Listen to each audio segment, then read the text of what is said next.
Assalamualaikum warahmatullahi wabarakatuh. Selamat pagi. Pada kesempatan kali ini, KD Otomatisasi Tata Kelola Humas dan Keprotokolan tentang etika dan kode etik humas. Diharapkan siswa dapat menganalisis etika dan kode etik profesi humas. Kemudian siswa dapat menggunakan kode etik profesi humas tersebut dalam mengatasi sebuah masalah. Sebelum kepada pokok bahasan tentang etika dan kode etik humas, kalian harus mengetahui lebih dahulu apa itu etika. Etika merupakan konsep tindakan atau perilaku manusia dalam kehidupannya, yakni tentang baik dan buruknya sesuatu hal. Lalu, apa yang dimaksud dengan etiket? Etiket berhubungan dengan sopan santun.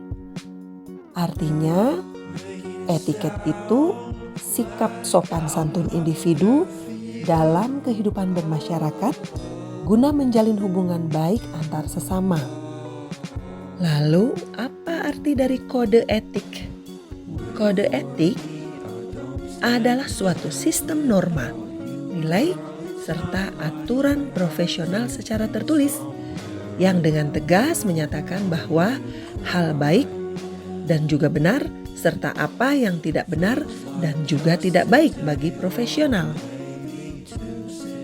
Kode etik merupakan pola aturan atau tata cara sebagai pedoman berperilaku. Tujuan dari kode etik agar profesional memberikan jasa sebaik-baiknya kepada pemakai atau nasabahnya. Dengan adanya kode etik akan melindungi perbuatan yang tidak profesional. Sedangkan kode etik profesi memberikan pedoman bagi setiap anggota profesi tentang prinsip profesionalisme yang digariskan. Kode etik profesi merupakan sarana kontrol sosial bagi masyarakat atas profesi yang bersangkutan. Pada dasarnya, kode etik memiliki fungsi ganda, yaitu sebagai perlindungan dan pengembangan bagi profesi. Hal-hal apa saja yang termasuk di dalam etika? Antara lain, 1. Jujur, tidak menipu, belas kasih terhadap sesama. Yang kedua, berperilaku baik dengan menjauhi perbuatan yang salah. Yang ketiga, rukun. Keempat, sabar. 5. Tidak egois atau mementingkan diri sendiri. Keempat, gotong royong. Lalu, adakah perbedaan antara etika dan moral? Moral bersifat lebih individual, sedangkan etika berlaku dalam kelompok sosial. Selain itu, moral lebih dipengaruhi oleh tempat seseorang tumbuh. Misalnya, di mana dia berada dalam sebuah keluarga dan bisa berubah seiring berjalannya waktu. Mari kita lanjutkan kepada pokok bahasan etika humas.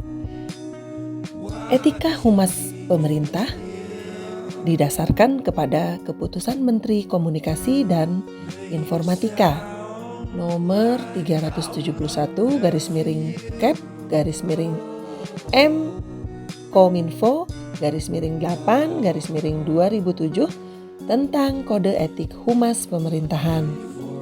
Di dalamnya terbagi menjadi 7 bab, yaitu ketentuan umum, komitmen pribadi, hubungan ke dalam, hubungan keluar, hubungan sesama profesi, badan kehormatan, dan sanksi.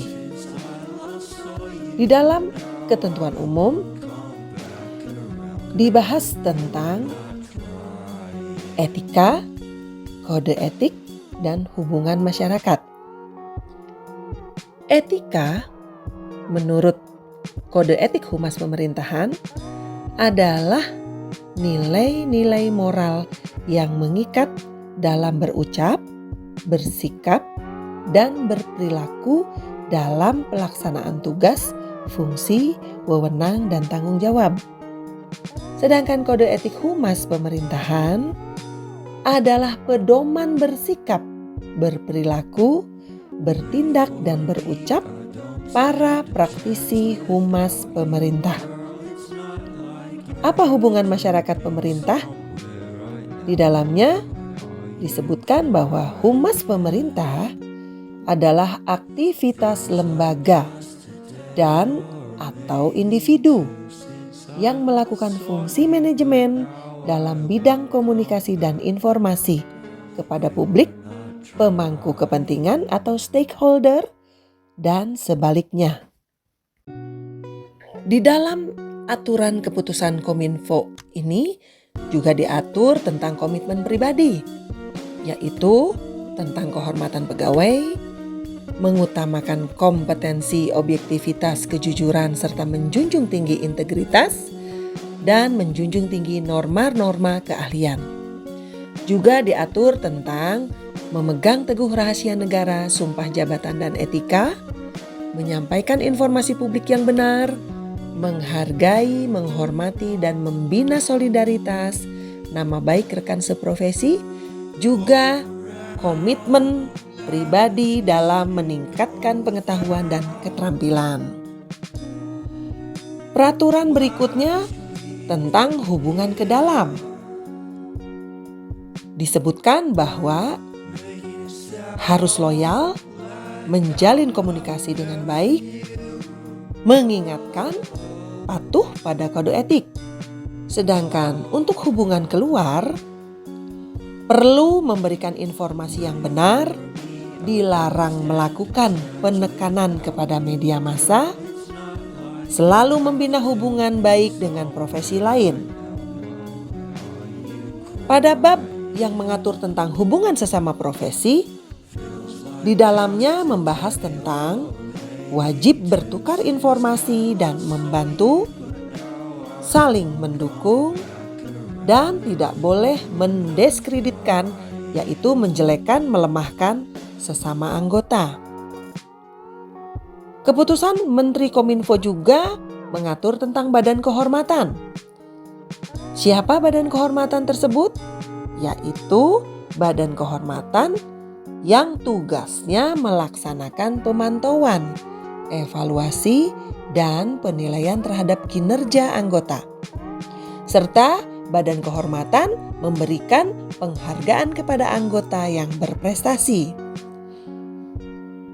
Dalam kode etik Perhumas diatur pula tentang sanksi, yaitu Ketua Bakohumas Pusat menyampaikan hasil keputusan Ketua Badan Kehormatan Pusat dan Ketua Bakohumasda berupa sanksi administratif kepada atasan pelaku pelanggaran. Apa saja sanksinya? Bisa berupa teguran lisan maupun teguran tertulis. Keputusan Menteri Kominfo juga mengatur tentang kode etik humas bukan pemerintah. Artinya kode etik humas ini berlaku untuk instansi swasta. Di dalamnya mengatur tentang kode etik Perhumas berupa komitmen pribadi, perilaku kepada klien atau atasan, perilaku terhadap masyarakat dan media massa, dan perilaku kepada sejawat.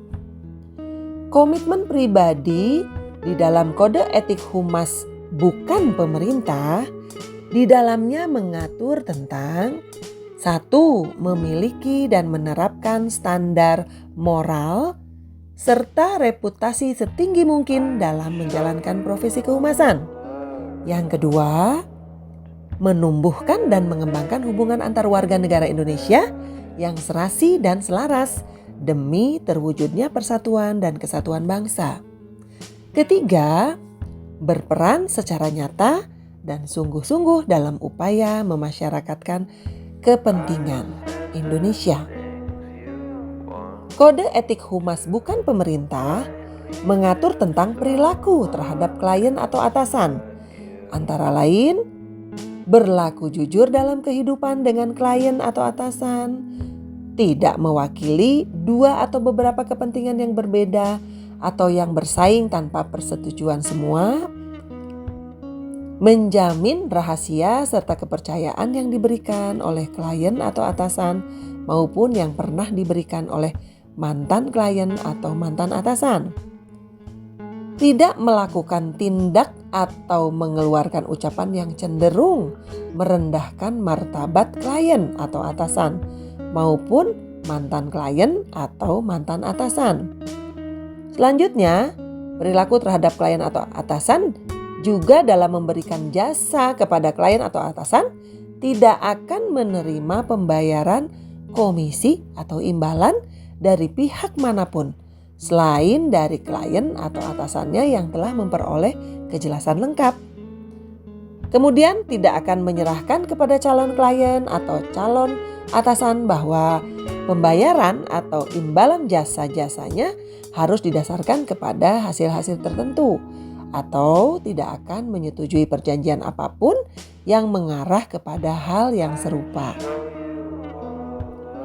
Anggota Perhumas Indonesia harus menjalankan kegiatan profesi kehumasan dengan memperhatikan kepentingan masyarakat serta harga diri anggota masyarakat.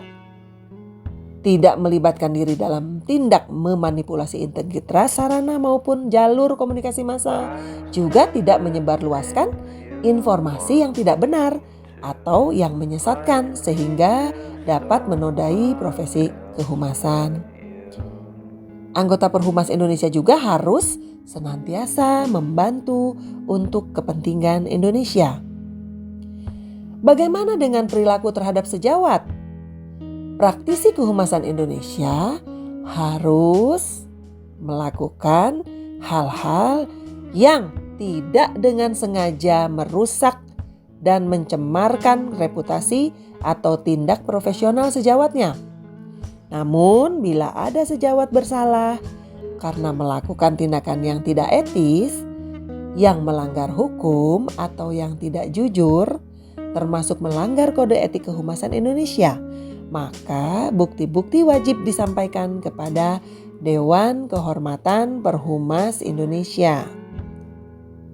Kemudian, praktisi kehumasan Indonesia tidak menawarkan diri atau mendesak klien atau atasan untuk menggantikan kedudukan sejawatnya.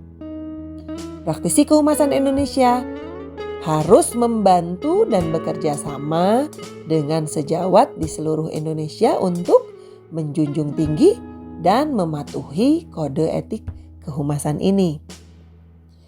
Nah, anak-anakku sekalian, bahwa kode etik humas di Indonesia sangat diatur oleh pemerintah agar tidak terjadi tumpang tindih, tidak terjadi pelanggaran-pelanggaran aturan, sehingga jelas dan tegas dalam menjalankan etika, moral, dan sikap perilaku sesuai dengan kepribadian bangsa Indonesia. Demikian penjelasan Ibu tentang etika dan kode etik humas di Indonesia. Semoga bermanfaat. Selamat belajar. Wassalamualaikum warahmatullahi wabarakatuh.